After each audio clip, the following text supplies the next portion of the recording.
Hey guys, here we are for part 6 of our team facility update.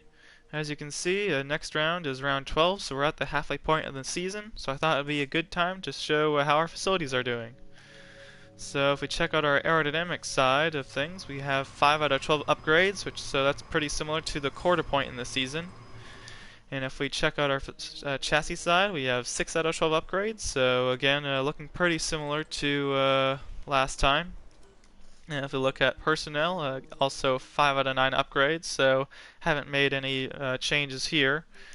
And the powertrain side of things, 5 out of 12 upgrades, so similar to our aerodynamics side of things, 5 out of 12 as well. And our durability is probably the best of all of them so far, 7 out of 12 upgrades, so that's where we're working the most. And finally, marketing, we actually have 3 out of 6 upgrades, so that's probably changed the most since last time. You can see we have 3 people and a few more tables and desks and stuff like that since last time. So now if we check on our R&D tree, we can see that our durability has 13 out of 27 upgrades, and we're actually 9th out of 11 teams, so we're not too good in terms of durability, but we haven't had many issues there so far.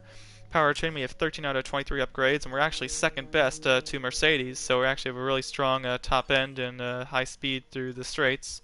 Aerodynamics side, we have 13 out of 24 upgrades, so we're middle of the pack here. It looks like we're 6th out of 11, so not doing too bad, not doing too great, but definitely like to work on that a bit more. And chassis side, we have 12 out of 23 upgrades, and we're 7th out of 11 teams. So I'd say powertrain, we're definitely doing pretty well, and then every other place definitely have to do some work. But overall, we are 5th out of the 11 teams. So definitely some work to do. If we check out our R&D in progress, we can see we have a durability thing coming up pretty soon.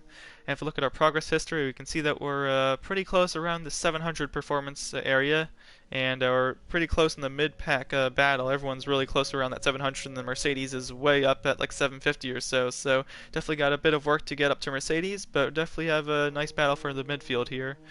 Our vehicle side of things, we can see definitely have replaced a lot of things, and we're on their second MGUH, MGUK, and all that other stuff. But we still, it's looking pretty good durability-wise at least. So we're not having to worry about having to get any grid penalties at least. Gearbox, very similar story. One replacement for that.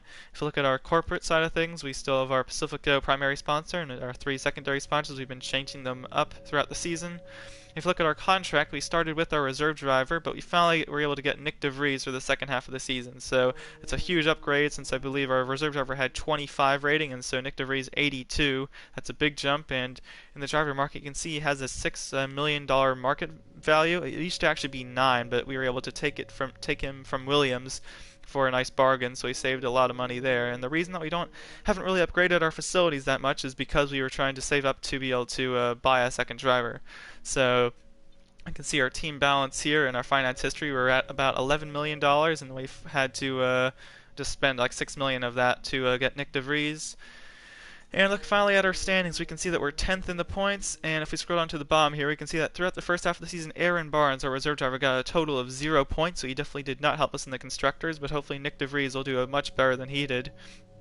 And as you can see, we're currently 10th in the points, and we're only 3 points away from 8th, so I think it's going to be a nice mid-pack battle here, and I'd say our goal for the rest of the season is at least get 8th, perhaps better than that, and hopefully we can improve in the constructors if our teammate can score us some points.